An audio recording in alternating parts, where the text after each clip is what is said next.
Saudi अरब और Iran के दरमियान एक ऐसा मुआहिदा होने जा रहा है जो ना सिर्फ पाकिस्तान के लिए अहम है बल्कि तमाम आलम इस्लाम के लिए बहुत अहमियत के हामिल है। हम देख रहे हैं किस तरीके से भारत में हिंदुत्व आइडियोलॉजी अपने पीक पे पहुंच चुकी है। एक मुसलमान को वहां पे शहीद कर दिया गया जब होली का त्यौहार मनाया जा रहा था। नरेंद्र मोदी को भी सोचना चाहिए, बाहर जाके आप मुसलमानों को जफियां मारते हो और आप कहते हो जी हम बिजनेस डील करने आए हैं। अपने मुल्क में आपके मुसलमानों के लिए कोई कानून ही नहीं है, मुसलमानों के लिए कोई आपके पास राइट्स ही नहीं है, तो शर्म आनी चाहिए। पाकिस्तान जिंदाबाद। अस्सलाम वालेकुम नाज़रीन, आप देख रहे हैं मेरा YouTube चैनल। मैं आपका मेज़बान हमजा अली इब्रार।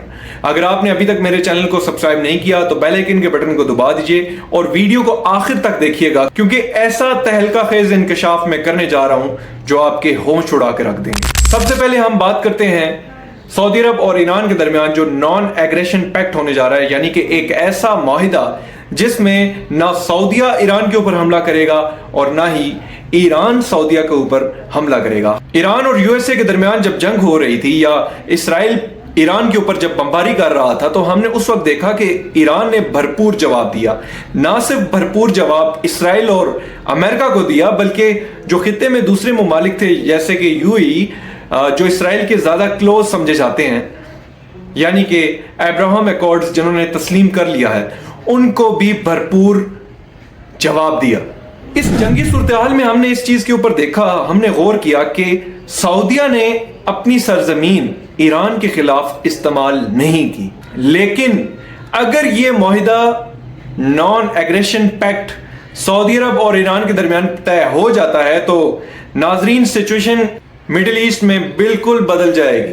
सऊदी अरब का जो रुझान है वो इन्वेस्टमेंट्स की तरफ, बिजनेस की तरफ और अपने सर्वाइवल की तरफ है। सऊदी अरब नहीं चाहता कि खित्ते में कोई ऐसी डोमिनेंस ईरान कायम कर ले जो बाकी अरब ममालिक हैं वो खतरा महसूस करें। अगर ये मुआहिदा हो जाता है तो फिर क्या होगा? सऊदी अरब और ईरान के दरमियान अगर ये नॉन एग्रेशन पैक्ट हो जाता है तो इससे ये होगा कि जो Saudi Arab billions of dollar US troops को देता है वो यूएस को देने नहीं पड़ेंगे और वही बिलियंस डॉलर्स वो ईरान के साथ इन्वेस्टमेंट कर सकता है। स्टेट ऑफ हॉर्मुज़ के जरिए वो एक्सपोर्ट्स कर सकता है, पूरी दुनिया में तजारत कर सकता है। जब ईरान के ऊपर हमला हो रहा था और ईरान आगे से जवाबी कार्रवाई कर रहा था तो सऊदी अरब ने देखा कि किस तरीके से अमेरिका ने इसराइल के इंटरेस्ट को बचाने के लिए, उसका तहफ़्फ़ुज़ करने के लिए third defence system, patriot defence system इस्तेमाल किया और जो बाकी अरब ममालिक थे वो ईरान के रहमो करम पे छोड़ दिए गए थे।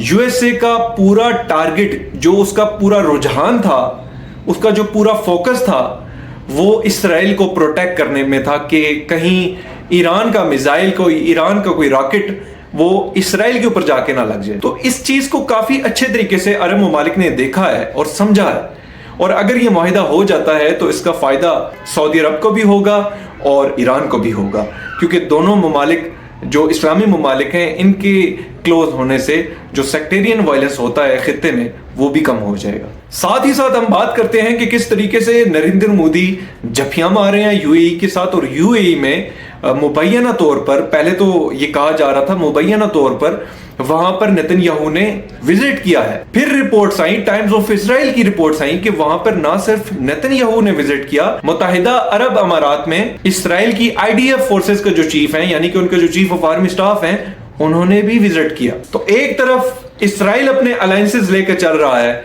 और एक तरफ पाकिस्तान, कतर, कुवैत, सऊदी अरब और ईरान के साथ अपने रिलेशनशिप्स मेंटेन कर रहा है। पाकिस्तान की जो फॉरेन पॉलिसी है वो इस वक्त बहुत अच्छी से पे जा रही है और पाकिस्तान को इसी तरीके से अपने जो ताल्लुकात हैं वो सब ममालिक के साथ, चाहे वो इस्लामी ममालिक हो, चाहे वो अमेरिका हो, चाहे वो कोई भी मुल्क हो, उसके साथ अच्छे तरीके से मेंटेन करने चाहिए। रही बात भारत की, तो भारत के बारे में बात करने से पहले मैं आपसे सबसे पहले, अगर किसी को बात बुरी लगे तो मैं माजरत करता हूँ, हिंदुत्व आइडियोलॉजी में मुसलमानों के लिए कोई स्पेस नहीं है, मुसलमानों के लिए वहां पे कोई जगह नहीं है। अब भारत में मुसलमानों का आज़ादी के साथ जिंदगी बसर करना बहुत मुश्किल हो चुका है। हम देख रहे हैं किस तरीके से भारत में हिंदुत्व आइडियोलॉजी अपने पीक पे पहुंच चुकी है। अभी गुज़िश्ता दिनों वहां से एक खबर आई है कि एक मुसलमान को वहां पे शहीद कर दिया गया जब होली का त्यौहार मनाया जा रहा था, और उसको बड़ी बेदर्दी के साथ उसको पहले तशद्दुद करके फिर उसको शहीद कर दिया गया। ये चीज़ें मेरे ख्याल में नरेंद्र मोदी को भी सोचना चाहिए। बाहर जाके आप मुसलमानों को जफियां मारते हो और आप कहते हो जी हम बिजनेस डील करने आए हैं। अपने मुल्क में आपके مسلمانوں کے لیے کوئی قانون ہی نہیں ہے, مسلمانوں کے لیے کوئی آپ کے پاس رائٹس ہی نہیں ہے, تو شرم آنی چاہیے, ان چیزوں کو اوائڈ کرنا چاہیے. چاہے کوئی بھی مائنورٹی ہو, کسی بھی ملک کی ہو, پاکستان میں جو ہماری مائنورٹیز ہیں ہمیں ان کی عزت کرنی چاہیے, اور بھارت میں جو مائنورٹیز ہیں, جو وہاں پہ جو بھی سکھ ہیں, مسلمان ہیں, جو بھی ہیں, ان کا حق ہے کہ ان کو لبرٹی دو, ان کا حق ہے, ان کو کم سے کم جینے کا تو رائٹ دو. سعودی عرب اور ایران کے معاہدے کی اگر ہم بات کریں تو اسرائیل بہت پریشان ہے. اسرائیل نہیں چاہتا کہ یہ معاہدہ کامیاب ہو, یہی وجہ ہے اس نے یو ای کا دورہ کیا. ہم دیکھ رہے ہیں کس طریقے سے اسرائیل کافی ایکٹیو ہے, اور اسرائیل نہیں چاہتا کہ مسلمانوں میں اتحاد ہو.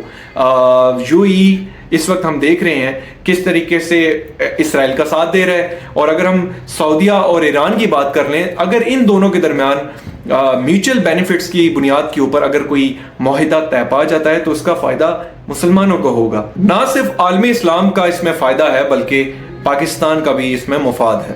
پاکستان زندہ باد.